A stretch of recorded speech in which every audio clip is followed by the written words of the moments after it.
നശിപ്പിച്ചു കളഞ്ഞു. എന്ന് സോഷ്യൽ മീഡിയ പ്ലാറ്റ്ഫോംസിൽ പോയി സ്വന്തം അമ്മയുടെ നെഞ്ചത്തിട്ട് ചവിട്ടിയാൽ 10 പക്ഷമാണ്, എനിക്കൊരു പക്ഷമേ. എങ്ങനെയാണ് എൻ്റെ ആ പക്ഷത്തെ വക്രീകരിക്കാനും വികലമാക്കാനും എനിക്ക് തന്നെ അതൊരു 5 പക്ഷത്തിലേക്ക് എന്നെ നയിക്കുന്നതിനും വേണ്ടി ഉത്തരവാദിത്വമുള്ള ഒരു പ്ലാറ്റ്ഫോം എങ്ങനെ അതിന് കാരണക്കാരനാവാത്ത? ഇതെല്ലാം ചിന്തിക്കേണ്ട വിഷയമാണ് കേട്ടോ. ഞാനൊരു സിനിമാ നടൻ തന്നെയാണ്. MT രമേശ് പറഞ്ഞത് അദ്ദേഹം 80% സിനിമാക്കാരനും 20% മാത്രമാണ് രാഷ്ട്രീയക്കാരൻ. ഞാൻ പറയുന്നത് 20% പോലും ഞാൻ രാഷ്ട്രീയക്കാരനല്ല, ഞാൻ 2% മാത്രമാണ് രാഷ്ട്രീയക്കാരൻ. നിങ്ങൾക്ക് അതുകൊണ്ട് തന്നെ പ്രാർത്ഥിക്കാൻ സാധിക്കും.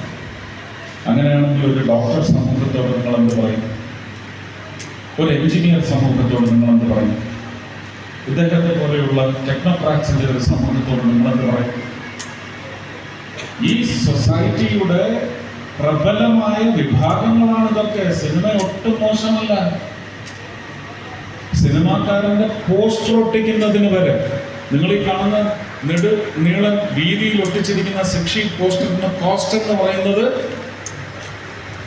50 മുതൽ 100 രൂപ വരെ. അത് പക്ഷെ മതിൽ ഒട്ടിച്ച് വരുമ്പോൾ അതിൻ്റെ ഇരട്ടി കാശാകുന്നതാണ്. നിങ്ങളുടെ സർക്കാരിൻ്റെ കോർപ്പറേഷനും മുനിസിപ്പാലിറ്റിയും പഞ്ചായത്തുകളുമാണ് ആ കാശ് പിടുങ്ങുന്നത്. അതാണ് സർക്കാർ ഉദ്യോഗസ്ഥർക്ക് ശമ്പളമായിട്ട് കൊടുക്കുന്നത്. പിന്നെന്താ ഈ 88% അല്ലെങ്കിൽ 98% സിനിമയോട് എന്തിനാണ് പുച്ഛം? തിരിച്ച് സിനിമാ വ്യവസായത്തിന് ഒരു പൈസ ലോൺ കൊടുക്കുന്നുണ്ടോ? നിങ്ങൾക്ക് ഇവിടെ ഒരു കേരള ബാങ്ക് ഉണ്ടല്ലോ, കൊടുക്കുന്നുണ്ടോ?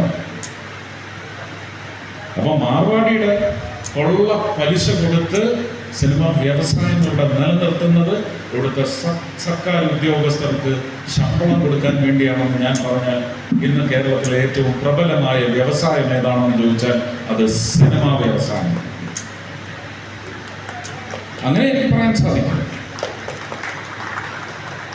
ആ സിനിമയിൽ പ്രവർത്തിക്കുന്നവരെല്ലാവരും, അത് ചായ എടുത്തു കൊടുക്കുന്ന പയ്യനായാലും ആ ഗ്ലാസ് കഴുകി വെക്കുന്ന സ്ത്രീയോ പുരുഷനോ ആയാലും അവരെല്ലാം നിങ്ങളെപ്പോലെ തന്നെ ബുദ്ധിയും നിങ്ങളെപ്പോലെ തന്നെ വികാരങ്ങളുമുള്ളവരാണ്.